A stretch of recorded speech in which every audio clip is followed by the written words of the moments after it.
Bienvenue à l'épisode numéro 7, déjà de Mon Blog Apple, le podcast, enregistré mardi le 13 novembre 2018. Aujourd'hui, l'émission est entièrement dédiée à l'iPad Pro 2018, lancé le 30 octobre dernier. Juste pour faire un rappel, les deux premiers, c'est-à-dire iPad Pro, avaient été lancés avec une configuration de 9.7 pouces et de 12.9 pouces. Ensuite, Apple a remplacé le 9.7 pouces par un 10.5 pouces, toujours en conservant le 12.9. Et cette année, Apple a fait disparaître le 10.5 pouces pour y aller avec un 11 pouces et un iPad Pro de format 12.9 pouces. Les deux nouveaux iPad Pro possèdent le processeur A12X, qui c'est le dernier processeur. C'est aussi le plus rapide. Et quand je dis plus rapide, je veux dire extrêmement rapide au niveau des processeurs. C'est aussi rapide que 95% des ordinateurs présentement qu'il y a sur le marché. Le processeur est composé d'un ensemble de 8 cœurs, dont 4 qui sont à faible consommation d'énergie. C'est les 4 cœurs qui sont utilisés de base là, par les iPads là, lorsqu'on fait, je sais pas moi, on écrit un texte, on consulte Internet, on vérifie notre calendrier. C'est pour les tâches ordinaires, entre guillemets. Les 4 autres cœurs qui sont présents, c'est des cœurs à haute performance, c'est-à-dire lorsqu'on joue, lorsqu'on fait de la réalité augmentée, lorsque le iPad Pro a besoin de plus de performance, les 4 cœurs haute performance s'activent pour avoir un total de 8 cœurs en fonction. C'est la façon que Apple et d'autres compagnies aussi ont trouvé pour offrir une durée de batterie plus longue en utilisant 4 cœurs à faible consommation et être capable d'offrir des performances relevées lorsqu'on en a besoin en activant les 4 autres cœurs. Au niveau de la performance, au niveau de la performance de la batterie, Apple dit toujours que les batteries sont bonnes pour une durée d'une journée, ce qui équivaut environ à 10 heures. Puis à date, si je me fie au modèle iPad Pro de l'an passé, 10 heures, c'est facilement atteignable si vous faites un usage normal. Il n'y a pas seulement que les performances de traitement qui ont été améliorées, il y a aussi les performances graphiques. Apple nous dit que l'iPad Pro 2018 est 2 fois plus rapide au niveau des performances graphiques que le modèle 2017. Pour vous donner une idée de comparaison, l'iPad Pro de cette année est 1000 fois plus rapide que l'iPad original au niveau du traitement graphique. Qui dit traitement graphique amélioré dit aussi meilleure performance en réalité augmentée, meilleure performance dans les jeux, meilleure performance au visionnement de films et aussi meilleure performance au niveau de tout ce qui touche le traitement là, autant cinématographique que les images.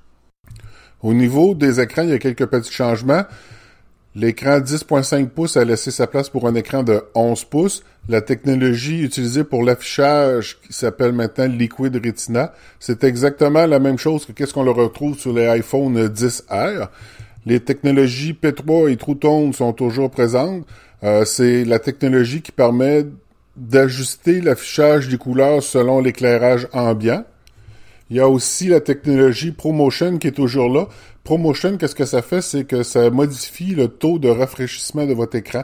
Un peu comme que je vous parlais tantôt au niveau des processeurs. Si vous tapez du texte ou si vous faites des tâches simples, l'écran va diminuer son taux de rafraîchissement à 60 Hz. Si vous utilisez l'Apple Pencil ou que vous regardez un film ou que il y a une grosse demande au niveau de l'affichage. L'affichage va augmenter sa vitesse de taux de rafraîchissement à 120 Hz. Encore une fois, c'est une technologie qui permet d'économiser la batterie, moins que le taux de rafraîchissement est élevé, plus que la batterie va avoir une plus grande autonomie. C'est la façon qu'Apple a aussi trouvé pour permettre d'avoir une plus grande autonomie, le fameux 10 heures qui parlait tantôt, en ajustant le taux de rafraîchissement selon l'emploi que l'on fait de notre iPad Pro. Au niveau des caméras, pas beaucoup de changements. La caméra arrière est toujours de 12 mégapixels, permet de faire des films en 4K avec 60 images secondes et des super ralentis à 240 images secondes. Même s'il n'y a pas beaucoup de changements au niveau de la caméra arrière, il est maintenant possible de faire des photos en mode portrait en ajustant le bokeh. Le bokeh, je ne sais pas comment le prononcer, mais en mettant le focus sur l'objet en avant-plan et en ayant la possibilité d'ajuster le flou de l'arrière-plan. C'est une nouveauté là au niveau de l'iPad Pro là, pour la caméra arrière. C'est la caméra avant qui a eu le plus grand changement, pas au nombre de mégapixels, parce qu'elle est toujours à 7 mégapixels, mais au niveau du l'ensemble Face ID, qui permet maintenant de déverrouiller l'iPad Pro, un peu comme les iPhone 10 en montant. Il y a plus le bouton Home est disparu et a été remplacé par le Face ID. Le Face ID, tant qu'à lui, fonctionne aussi bien en mode portrait qu'en mode paysage. Ça a été peut-être un peu plus de travail pour Apple de le faire fonctionner en mode paysage, mais ça fonctionne très bien. La seule chose, c'est lorsqu'on enregistre notre figure, si je peux dire, c'est l'iPhone doit être en mode portrait, c'est-à-dire debout.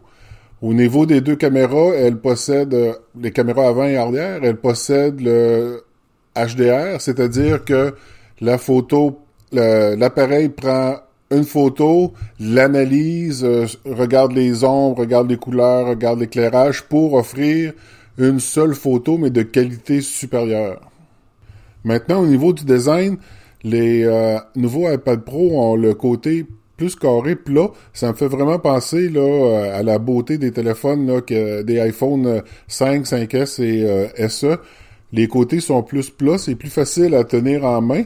Au niveau des formats, étant donné que Apple a retiré le bouton Home, le format 10.5 est passé à 11, mais il n'a pas grossi de dimension physique. C'est juste qu'en enlevant le bouton, Apple a été capable de mettre un écran légèrement plus grand. Mais le iPad Pro, qui était de 12.9 pouces, a diminué de taille physique tout en conservant le même écran. C'est-à-dire que l'iPad Pro 12.9 pouces a environ la même taille là, qu'une feuille de papier 8,5 11. Les deux iPad Pro cette année offrent un stockage assez impressionnant. Le modèle de base commence avec 64 gigaoctets. L'autre modèle après, c'est 256, ensuite 512 et 1 teraoctet, c'est-à-dire 1024 gigaoctets. Ça semble beaucoup et le prix est aussi en conséquence pour le teraoctet, mais sachez que plusieurs personnes utilisent l'iPad Pro comme gagne-pain, utilisent des applications qui demandent beaucoup de fichiers, beaucoup de gros fichiers. Le 1 teraoctet est peut-être pas superflu, même s'il représente environ 1000 $ de plus sur la facture. Il y a certaines personnes qui en ont besoin du teraoctet.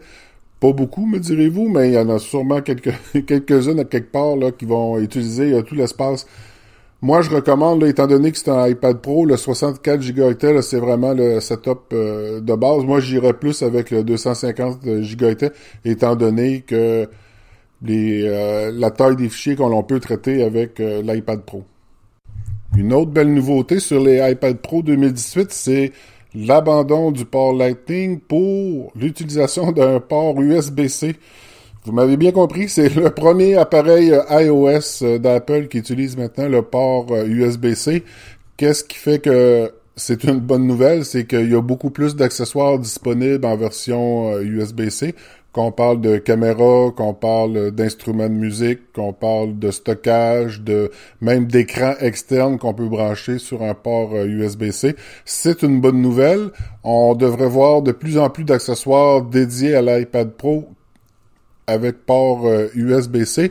La popularité, le port USB-C est plus rapide qu'un port Lightning, sauf que Apple, étant donné que le port Lightning était propriétaire à Apple, chargeait des frais pour des redevances sur le port Lightning à toutes les compagnies qui fabriquaient des produits utilisant un connecteur Lightning. C'est la bonne nouvelle. USB-C, c'est libre. Même en Europe, ils ont passé une loi qui dit que les appareils devront utiliser les ports pour uniformiser les ports, devraient utiliser les ports USB-C d'ici 2020, je crois. Fait qu'Apple a pris les devants en ajoutant le port USB-C à ces deux nouveaux iPad Pro. Au niveau des performances audio, c'est un peu toujours la même chose. L'iPad Pro possède 4 haut-parleurs. De ces 4 haut-parleurs, comme à chaque année, la qualité sonore est augmentée avec des basses plus basses, des moyennes fréquences et des hautes fréquences meilleures. Qu'est-ce qui distingue un peu l'iPad Pro? C'est peu importe le sens qu'on le tourne, qu'il soit en mode portrait ou en mode paysage, c'est toujours les haut-parleurs d'en haut qui permettent d'avoir le plus grand son. Fait que peu importe le sens que votre iPad est situé, là, le son en haut est amélioré par rapport au son là, qui pointe vers le bas. C'est surtout au niveau des micros qu'il y a eu un petit changement. L'iPad Pro 2018 possède maintenant 5 micros. 5 micros qui offrent une meilleure qualité audio à l'enregistrement, mais qui permet aussi à Siri de mieux entendre. C'est-à-dire que même si vous êtes plus loin de l'appareil, étant donné que 5 micros, la réception est meilleure, Siri va être en mesure de mieux vous comprendre. C'est pas un gros changement majeur, mais c'est quand même un petit détail là, qui est fort intéressant pour les personnes qui utilisent beaucoup Siri. En lançant les 2 nouveaux iPad Pro, Apple a aussi lancé le nouveau clavier Smart Keyboard qui va avec les nouveaux modèles. C'est un clavier là conventionnel comme on connaît pour les iPad Pro, là, c'est-à-dire on attache magnétiquement le clavier à l'iPad Pro. Maintenant, il y a 2 angles de vision là, qu'on peut pencher l'écran. Le clavier fonctionne bien. C'est un bon clavier que j'avais fait un test il y a un peu plus d'1 an. Le seul problème, ce que je trouve, c'est qu'au niveau magnétique, il est pas assez solide, il est pas assez attaché solide à l'iPad Pro.